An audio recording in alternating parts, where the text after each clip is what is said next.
আজি হৈ যোৱা এডিআৰই পৰীক্ষাৰ এনসাৰ কি সিলভাৰৰ ৰাসায়নিক সংকেত কি এজি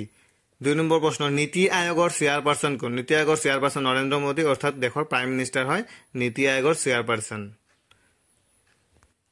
ভাৰতৰ উপৰাষ্ট্ৰপতি গৰাকী কোন ভাৰতৰ উপৰাষ্ট্ৰপতি জগদীপ ধনখৰ টকলাই চাহ গৱেষণা কেন্দ্ৰ ক'ত অৱস্থিত টকলাই চাহ গৱেষণা কেন্দ্ৰ যোৰহাটত অৱস্থিত 1 জানুৱাৰী 2024 মতে আমেৰিকাৰ ৰাষ্ট্ৰপতি গৰাকীৰ নাম কি জো বাইডেন বৰ্তমান ৰাজ্যসভাৰ অধ্যক্ষ কোন বৰ্তমান ৰাজ্যসভাৰ অধ্যক্ষ অৰ্থাৎ উপৰাষ্ট্ৰপতি আছে জগদীপ ধনখৰ তাৰ পিছৰ কোৱেশ্চনটো আছে আহোমসকলৰ শেষৰ ৰাজধানী ক'ত আছিল আহোমসকলৰ শেষৰ ৰাজধানী আছিল যোৰহাটত অলকানন্দ গীতটি কোনে গাইছিল শংকুৰাজ কোঁৱৰ আৰু যদি অপচনত তিনিটা থাকে তেনেহলে শংকুৰাজ কোঁৱৰ মৈত্ৰী আৰু তন্ময় ক্ৰিপ্টন তাৰ পিছৰ কোৱেশ্চনটো আছে full form of DAY Deendayal Antyodaya Yojana mission Vasundhara কিহৰ লগত জড়িত ইয়াৰ শুদ্ধটো মাটিৰ লগত জড়িত যদি আছিল অপচনটো কি আছিল নেজানো আমি এনেকৈ পোৱা নাই যদি অপচন আছিলে সেইটো মাটিৰ লগত জড়িত মিছন বসুন্ধৰা কাঞ্চনপুৰী শাৰী কোনখন ৰাজ্যত পোৱা যায় এইটো হ'ব তামিলনাডুত শান্ত হৃষ্টপুষ্ট মহাদুষ্ট লিখিছিল ভৱেন্দ্ৰনাথ শইকীয়াদেৱে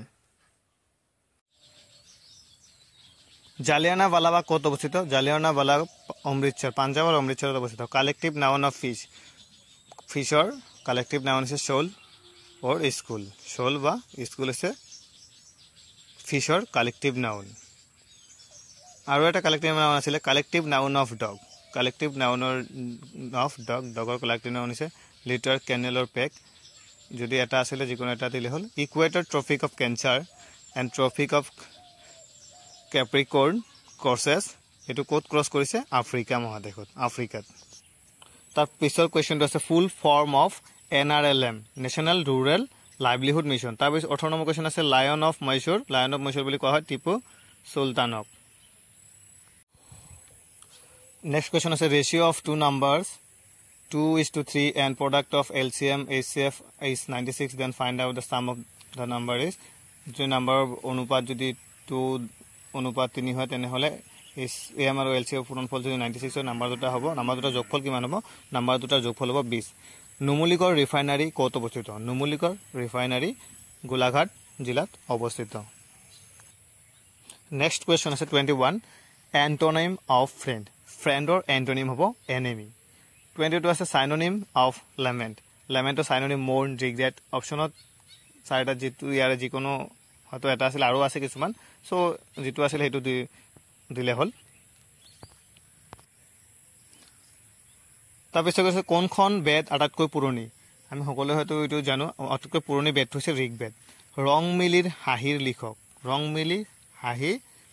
লিখক হ'ল ৰংবং তেৰাঙে ৰংমিলিৰ হাঁহি লিখিছিল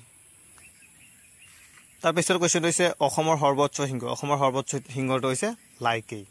26 নম্বৰ কোৱেশ্চন আছে বাহিৰে নিৰ্মিত বিদ বাদ্য চাৰিটা অপচন দিয়া আছিল বাহিৰে নিৰ্মিত বাদ্য কোনটো হয় ইয়াৰ শুদ্ধটো হ'ব টকা বাহিৰে নিৰ্মিত এবিধ বাদ্য